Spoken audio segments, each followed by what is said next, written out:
Total Trade Investment, Understanding the Walk from Gross to Net Sales. I'm Sean Adams, and in this video we're going to talk about some of these key terms as we begin to change the language on how we evaluate our sales at Utz. Okay, so we're going to start off with an example.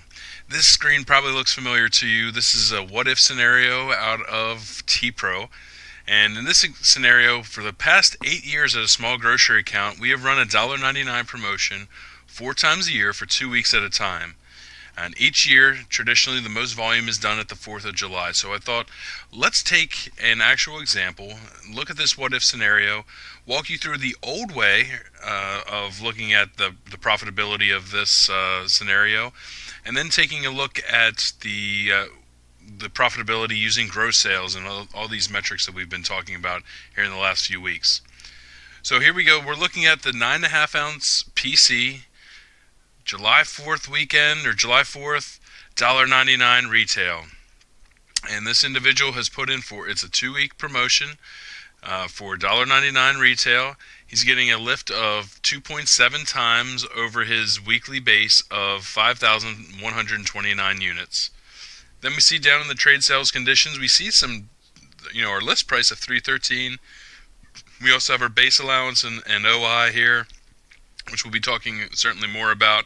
And also there's an ad fee payment of $2,200. So he's selling into the customer for $1.77, and they are selling it for $1.99 on the retail shelf, and it's cost us $1 or $2 to make the product. Okay, so this is not a T-Pro exercise by any means. Just wanted to show you kind of the background behind the scenario we're about ready to get into. So here we go. We're going to walk through the old way of looking at the profitability. Right, so we take the $3.13 list price, or we have 30,774 units, but we're not really calculating the gross, which is the list price multiplied by the units. We're not really calculating that today. We have to understand the discount, right? To go from, most of our accounts aren't paying $3.13 for 9.5 ounce chips in this example. They're paying here $2.40. So there's 73 cents right off the bat, right away every day. And also another 63 cents off to get us down to that $1.77 cost that we have for our invoice sales. So we know that, for example, in Snackboard, invoice sales is reported as your gross sales minus your everyday discount minus any OI, gets you to this $1.77, which we would multiply by the number of units to get to $54,470 in invoice sales in this example. Below the line, so below invoice sales or scan, scan comes after the invoice sales. There's no scan in this example, but we do have $2,200 in ad fee payments. There is a cost of goods sold. It costs us $1 or $2 to make, the 9.5 ounce chips. Cost of goods sold is our standard. Multiplied by our units gives us $31,389 in COGS. So all total, where we subtract out our invoice sales, the portion for the ad, and the cost of goods sold, we have a gross margin or profit of 68 cents. So to calculate our invoice sales margin, what we have been doing is we take the 68 cents and we'll divide it into this $1.77. And we would have this invoice sales margin number of 38.3. And we looked at an average selling price of $1.77. There's two big things here, right? We're not calculating gross sales, and we're looking at an invoice sales margin that is only really factoring in invoice sales as the denominator. So we have two opportunity areas. We have an opportunity area with gross sales, and we also have a second opportunity area with calculating this everyday discount or factoring in our base allowance.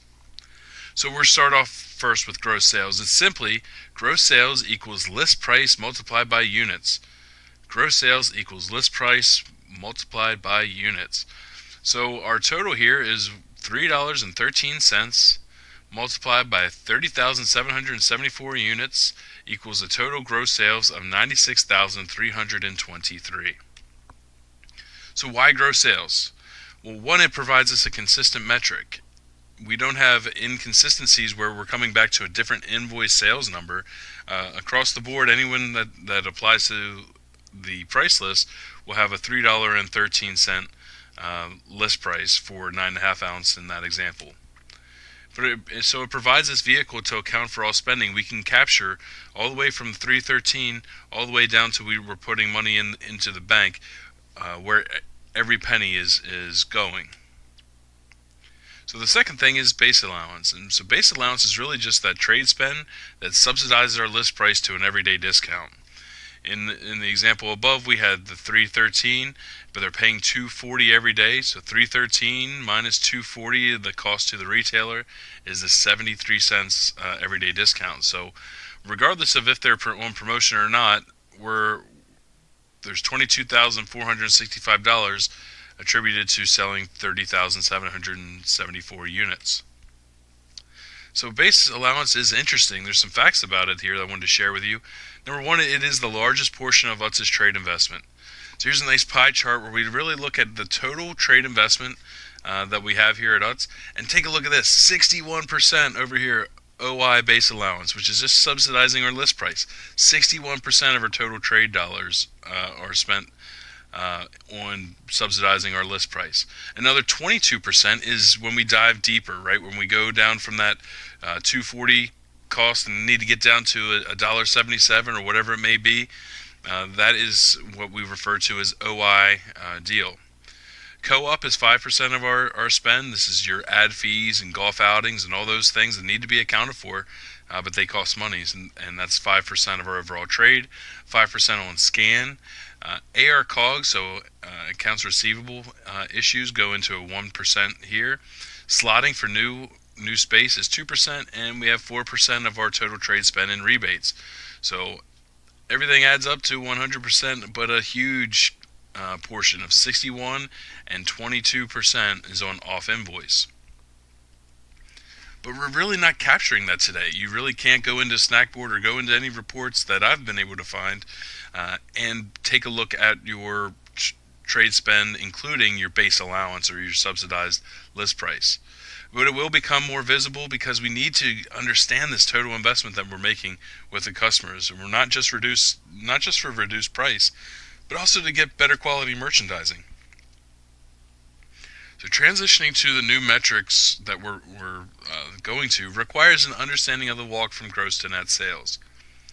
This is what we just went through, the example we went through. Another way to look at it is the P&L in the past was invoice sales, your gross minus your base OI minus your off invoice. And then you would take out your scan, your AR COGS, your co-op, the rebates, the slotting, the other trade spend that we looked at in that pie chart to get to net sales. Then you would apply your COGS, so on a 9.5 ounce chip, $1.02, and you would subtract net sales minus COGS would get you a margin or a profit. And then you would divide that, take the profit here, the margin, and divide it into your invoice sales to get an invoice sales margin. The P&L of today and tomorrow is on the right hand side. It's your gross sales, your list times units, but then we subtract out base allowance OI, that list price subsidy, your OIDEA, all of your trade spend to get to net sales. We have our COGS, the same cost of goods sold here, but now we have our gross margin, and then a gross margin percentage, which is really this gross margin divided by gross sales. So now let's take a look at this same example, and we're going to look at the profitability, but we're just going to use gross sales now. So the first step, 313 multiplied by the 30,774 gets us to 96,323. This whole section is all going to be the same. It's all going to be coming in the same. And what's going to be different, though, is our gross sales margin, where we're taking the 68 cents and dividing it now by the 313, or all total with all the units, the $20,881 of profit. We're dividing it into the $96,323 of gross sales for a profit margin of 21.7. So gross sales margin is the profit divided by gross sales, and it really is going to capture all of our spending is now accounted for when we're looking at the gross sales margin. Now, in this example, what we're doing is just showing you the P&L in the past with the example applied, where we had a 38.3 margin, but then looking at the same real-life example, when we factor in the base allowance and the OI from the deal, and where we take our gross margin divided by our gross sales, it shows us a 21.7. Now, there's a major factor here why the profitability is different is this whole idea of your total trade spend divided by sales. It's a ratio that we have referred to as T to S. So T to S is a ratio of your total trade spend in relation to gross sales. T trade, S sales. So total trade spend divided by gross sales. So in the same example, this is the same BOGO, the $1.99 promotion at 4th of July. We have $96,323 in gross sales. The sum of all of our trade spend, that base allowance list price subsidy, the deal, any scans or AR COGS, the ad fee of $2,200, less any rebates or summed up with any rebates or slotting, is $44,053. So you take the $44,053 divided by $96,323, it gives us 45.7%. So think about that. 45% of your gross sales is spent on trade. So in summary, as we bring this all together, gross sales is your list price multiplied by units and provides greater visibility than invoice sales. Gross margin percentage provides a more consistent and all-encompassing profitability metric than what we previously looked at as all-in margin. The T to S ratio, which is just total trade spend divided by gross sales, is a metric that provides visibility on the investment being made in relation to gross sales. And why are we going through this? Because understanding the total trade investment sets the stage for pay for performance, is where we will pick up in our next video. Thank you.